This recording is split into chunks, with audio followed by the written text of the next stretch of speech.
Glen, my friend. So, recipe testing Nice. today. It's even still warm. Yes, I've Can always I try wanted. it? Yes, All right, okay, I don't have to wait. I've always wanted a tandoor, but the closest I've come to a tandoor is the Ooni Pizza Oven that we have, and I thought, let's try to make naan because inside in the oven I can't make naan. So soft. And so I've looked all over for a starting point recipe. And Anjum was in the kitchen last week. Yeah. She left us this cookbook. There's a naan recipe inside, and I thought, I'm going to give it a go. So my shapes aren't that great, but It's soft. Mhm. Oh, it's wonderful. the texture and flavor is right on. So, with a lot of help from Anjum, here's what I did. Credit where credit's due, my friend. Yeah. So in the stand mixer, I started out with flour, and I used all-purpose here, sugar, salt, and yeast. And I'll talk about the yeast a little bit later. I stirred that all together, and then I put in yogurt, and this is full-fat plain yogurt In the dough. in the dough. Cool. Stuck that on the stand mixer and started the stand mixer on low, and then poured in the water. And I just let the dough hook pull in the flour a little bit at a time, just like I do with bread. So I didn't mix it all at once. It just sort of pulled it in and pulled it in and pulled it in. And when a ball formed, that's when I started timing the kneading process. Did you find you used less water than a usual bread because of the yogurt, or? Yes. Pulled the dough out, and it felt fantastic on the countertop.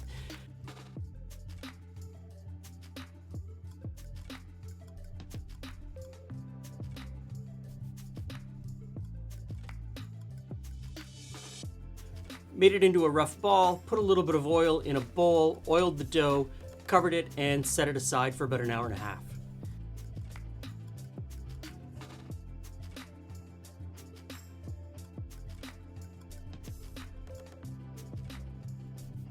Just before the dough had fully risen, I set up the uni.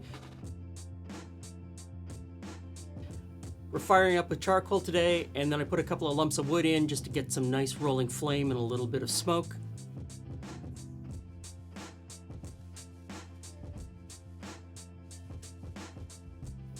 After it had doubled in size, it was about 2 hours because it's a little bit cool today.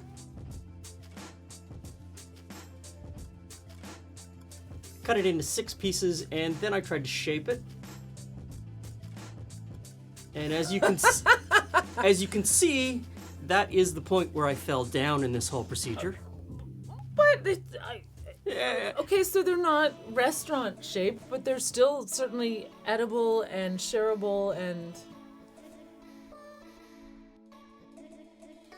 Once I'd sort of fashioned them into teardrops, I fired them into the uni, and they took about 60 seconds. Pulled them out just like I did with the pizza. Pulled them out, turned them around, put them back in.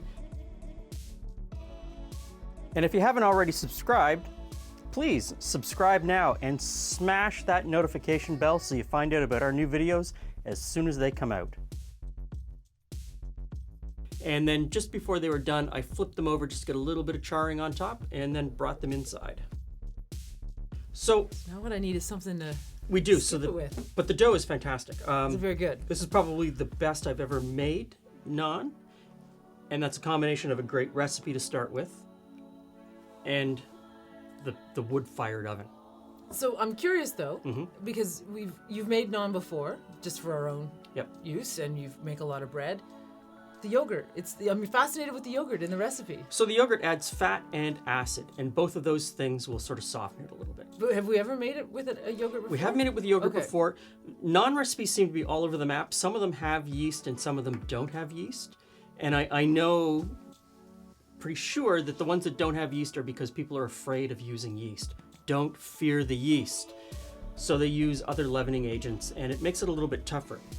But today, I knew I was running out of time, and you'll notice that when I was cooking these, it was pretty dark outside, because, you know, we're in Canada, it's fall, it gets dark Sunsets early, I earlier was running than out of usual. time.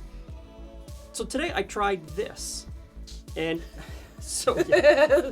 So it's It's pizza yeast. It's pizza yeast. I don't think I've ever noticed the pizza yeast. We've never used it before. I've never used it before. I decided to use it today for 2 reasons. The yeast granules are ground much finer, so it will. Yeah, look at that. So it dissolves quicker. It's a more aggressive type of yeast, apparently, inside.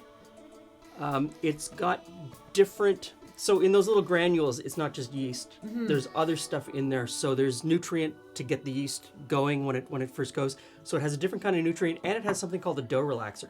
So if you're using it in a very short period of time, like I had to crank these out in 2 hours, the dough is really nice and soft and smooth. That is really nice. Yeah. It is really soft. So what's next? Well, Sorry, I totally timed that. I think next is I'm going to keep making. I'm going to do this a couple more times and see if I can shape them properly. I should probably spend some time in an Indian kitchen and figure out, because they get that really nice teardrop shape.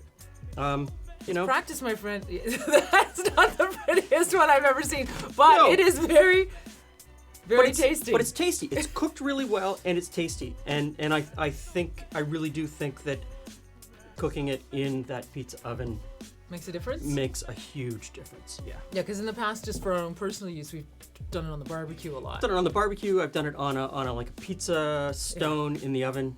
It's not the same. So I'll put the recipe at the end. Give this a try. Don't fear the yeast. If you have any tips on how to make shape, Leave those below, yeah, please. let them know. Thank you. That's really interesting.